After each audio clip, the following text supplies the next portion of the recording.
Are you ready for some football? I know it's just spring, but here in Palm Beach County in the Treasure Coast, football never stops, and we had a big slew of spring football exhibitions to show you. What's up, y'all? It's Theo Dorsey with ESPN West Palm Play, and this is High School Game Day. We're going to be delivering these shows to you all fall long, so why not a little sneak peek in the spring, just like with our high school football teams on the 772 Treasure Coast and in 561 gave us over the past week and a half. We are like 6 months out from state championships in Tallahassee in December. So how about we start where it all gets going, and that's the spring exhibitions, and we start with the game that all of the college coaches wanted to be at because of the star power there.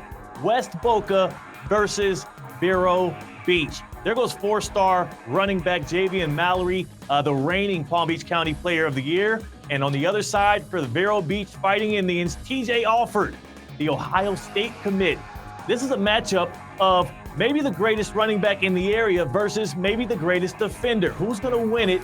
Well, it gets played out on the field and in front of plenty of scouts and college football coaches.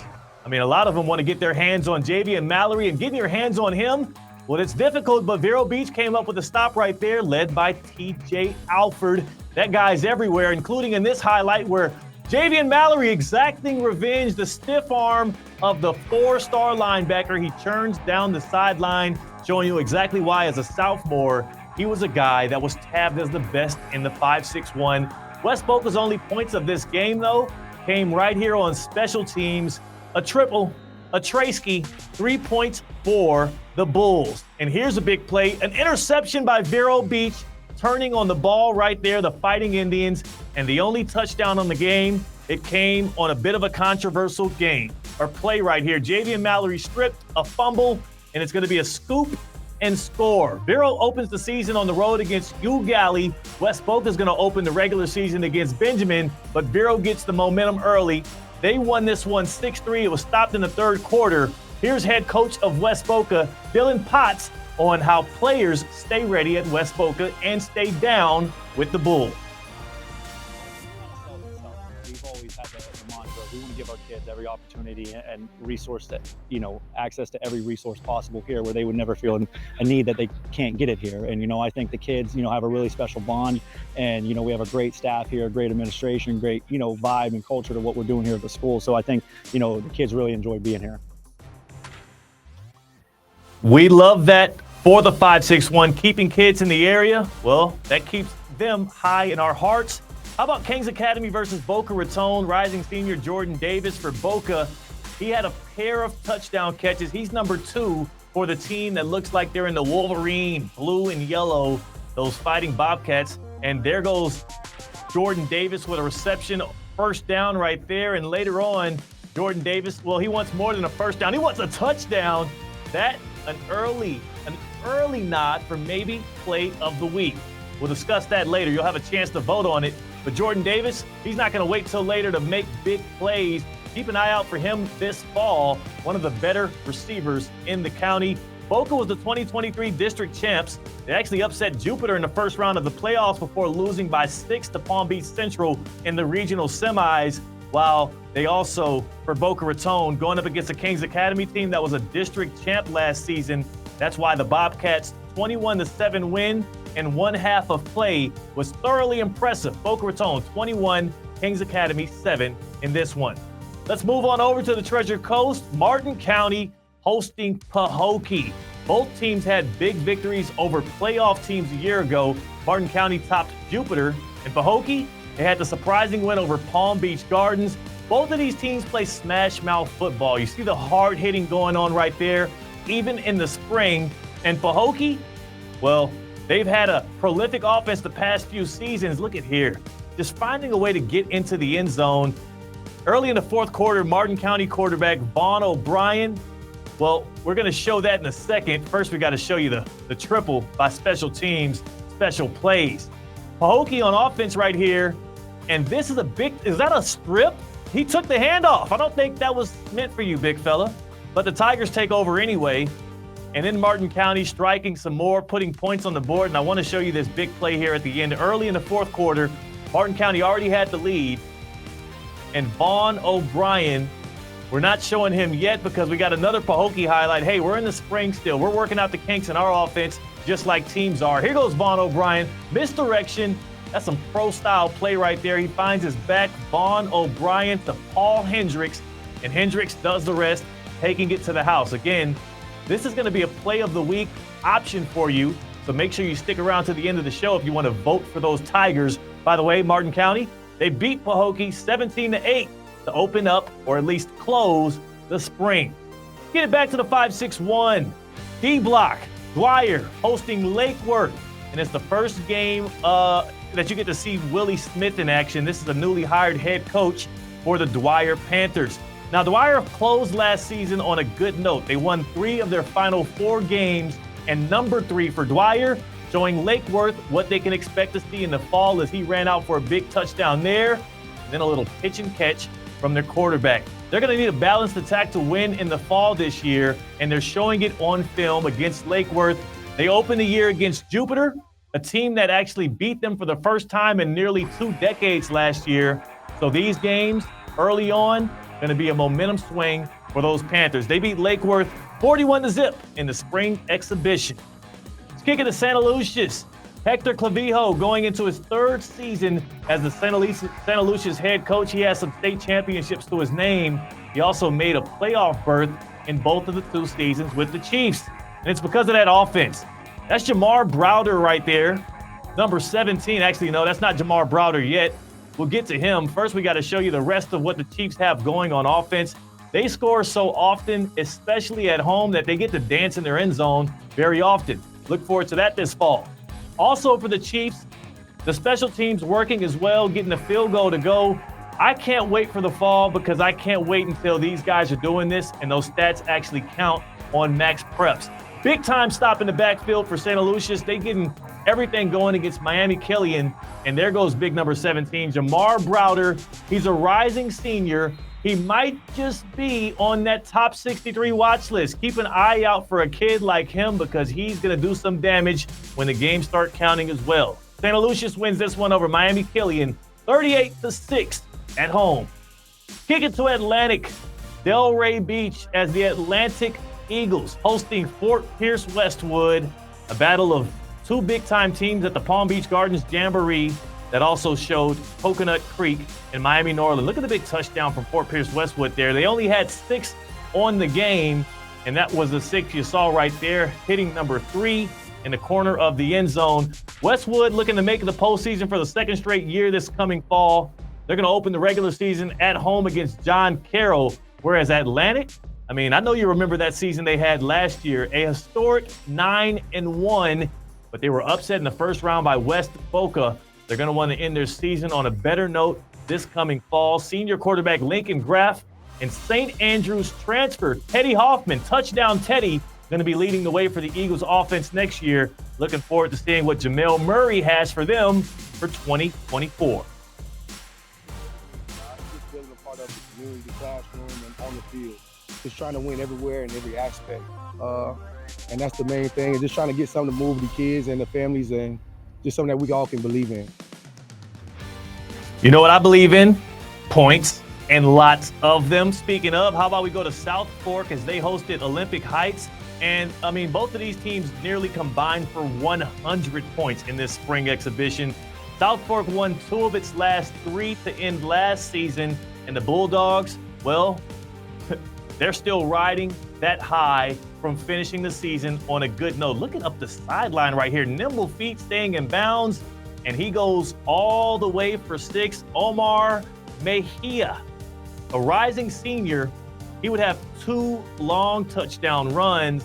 You'll see both of them in this highlight clip for South Fork. Olympic Heights, though, they wouldn't go down without a fight. Check them out on offense right here. Quarterback getting his protection set, going deep, and, well, you know what? It counts. It counts.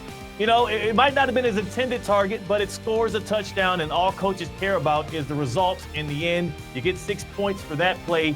South Fork wins this one huge. I said both teams nearly scored 100 points.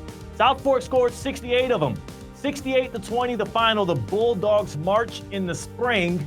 No pun intended. Speaking of marching, how about we march on over to Joaquin Garcia. Dr. Joaquin Garcia High School, they host the Royal Palm Beach Wildcats. Year 3 for Chuck Kenyon at Royal Palm. Now, last year they went 3-7, but they won their final 2 games of the year. And they're going to try and show a team on that Smurf turf, on the blue turf there, that they're here in their squad to reckon with. Chuck Kenyon getting the guys ready right there in the huddle. Royal Palm Beach had a big catch and touchdown from quarterback Andreas Jakuski to wide receiver Cameron Lewis. Oh, that's not it right there, but that was a nice move, a nice thought at least. Here go the Wildcats on offense, pushing the ball down the field, and that's the connection you want to see. That's going to set up a touchdown drive for the Wildcats. Here goes the touchdown. And look at the movement. Look at the move, and look at the oh my goodness. Finding a wide open Cameron Lewis on the right side of the end zone. Royal Palm Beach was on the road, but they felt right at home. They won this one big, 33-14 over Dr. Joaquin Garcia. Remember, Joaquin Garcia, fresh off their first season as a squad.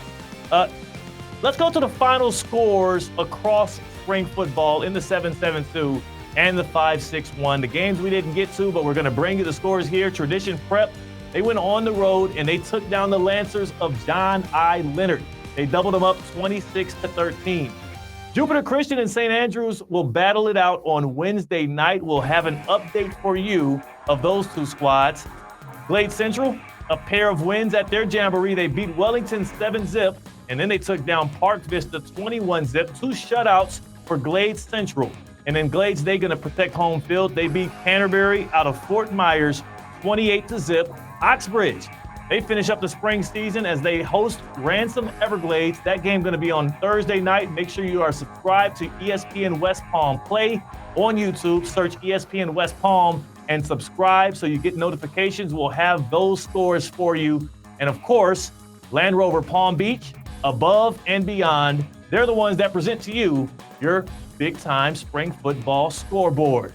And speaking of big-time football, Somerset Canyons, Cougar Pride. Somerset Canyons at home hosting Stoneman Douglas. They're coming off of a big-time 7-4 season. You see they had the 21-0 lead. Well, they weren't satisfied. And why would they be? Big-time pitch and catch right there. Their quarterback, Jaden Harrington, be on the lookout for him this year. 250 passing yards in this one. He also added 3 touchdowns. And DJ the Man, it's literally his last name is Man. DJ the Man. He had 2 touchdowns, making sure he does his part of the pie. Somerset Canyons, well, they only needed 1 touchdown because they got a shutout, but they win 49-zip at home. The Cougar crowd, happy per usual. Let's go to a jamboree of sorts. The Gardens Jamboree, that is. Day 2 at Palm Beach Gardens, and it was a hot one on Sunday. Saturday teams included Palm Beach Gardens. Actually, let's skip the Jamboree. American Heritage versus Sebastian River. I'm getting ahead of myself, but American Heritage, well, they were getting ahead of the competition this spring, making it look easy, especially when they were at home. American Heritage, Delray, they've got players all over the field, but you know what? Sebastian River, who they were hosting, they would put up a fight as well. Everybody's looking to get better this spring, including Sean Siska, who had the diving interception right there for American Heritage. Heck of a play. I mean, that's selling out for the football and forcing a turnover when you need it most. Sebastian won the SSAC Atlantic Division last year to end the season. They also would win this game at American Heritage, 22-14, and Heritage is going into their first year under longtime area coach, but first-time Heritage coach, Jonathan King. Looking forward to seeing what he has dialed up for this team through the offseason workouts and going into the fall. Now it's time for the Gardens Jamboree. I hate to get ahead of myself, but, you know, this one was spectacular. Day 2 was a hot one on Saturday, and the teams included Gardens, Treasure Coast, Miami Hialeah, Miramar, and Homestead. Gardens would fall to Treasure Coast and Homestead, and the youngest team that Coach Tyrone Higgins has coached in nearly 2 decades was still there to play some ball the tough way. That's what you expect out of a Tyrone Higgins coach team. And look at him, just churning for extra yardage and trying to prove to themselves that they should be higher up on the depth chart for a guy like Coach Higgins, because you know what? He's going to make you earn it. Sadly, the Gators could not earn a win at their home Jamboree. Let's go on to the Duffy's MVP, actually the Jupiter Jamboree. How about that, right? Jamboree to Jamboree, jumping around Palm Beach County, and the morning teams at the Jupiter Jamboree was Jupiter, Seminole Ridge, Miami Palmetto, Jensen Beach, and how about South Dade and Piper with a little bit of the evening action. Jupiter would beat Seminole Ridge early. They won 14-6. The Warriors, remember, they were a standout squad last year. Nobody expected it, but Luke Douglas throwing touchdowns left and right under Jason Cradman, who would be the coach of the year in Palm Beach County.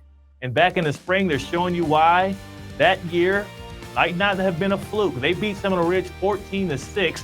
The Seminole Ridge team was a stingy defense last year, proving to be the same this year. The Warriors had a 9-1 record in the regular season last year before they lost in the first round of the postseason, whereas Seminole Ridge, well, they went 7-3 last year. They've got a much tougher schedule coming up in 2024. They've got games against Pahokee, Santa Lucia's, Palm Beach Gardens, and the Benjamin School. Let's move on over to the Duffy Sports Grill MVP, the place where 2-for-1 drinks are all day, every day. And Duffy's MVP goes to Somerset Canyons quarterback Jaden Harrington. 250 yards. Not one, not two, but 3 touchdowns for Jaden Harrington.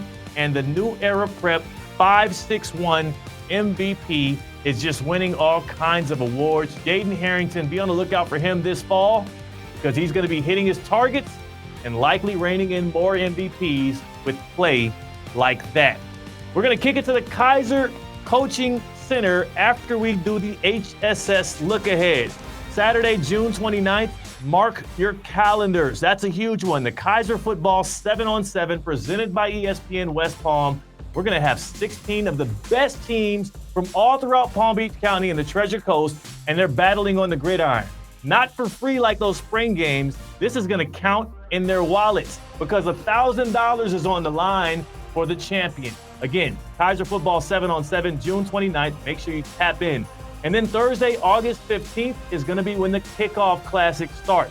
These spring exhibitions didn't count. The Kickoff Classic won't count towards the record, but it will be a perfect gear up for the start of the season, which is Thursday, August 22nd, according to the FHSAA. That's when we kick off the regular season, and again, state championships in December. Make sure you put all these dates on your calendar. Don't make me just talk for the sake of talking.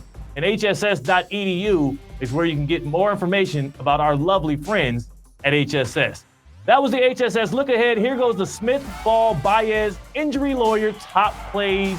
The first one, American Heritage, Sean Siska, sits back at safety and gets the deflection and comes down with the interception. That's play number 1. Make sure you hop on Twitter at ESPN Top 63 to make your vote count.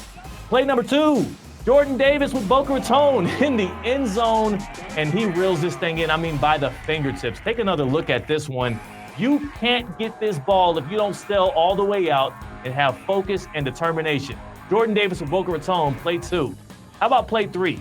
Olympic Heights, they're going to run the tip drill right here. Not the intended receiver, but Dylan Edwards, keeping his eye on the ball and his eye on the prize. He catches a touchdown pass that wasn't meant for him, but look again in slow motion.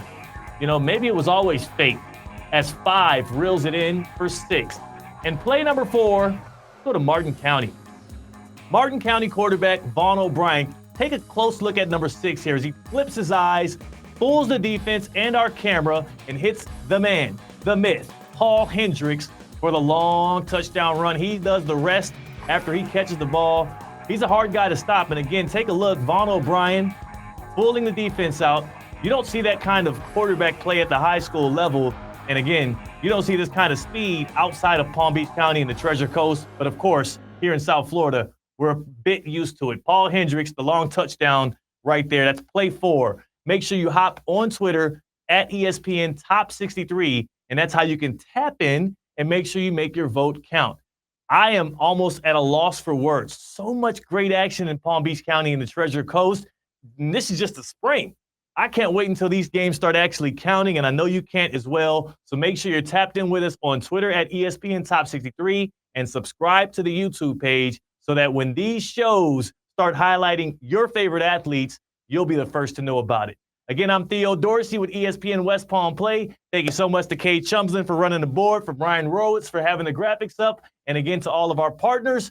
And before I leave, one last thing. Make sure you vote. These kids played hard on the gridiron, so make sure they know it counts. We'll see y'all next time.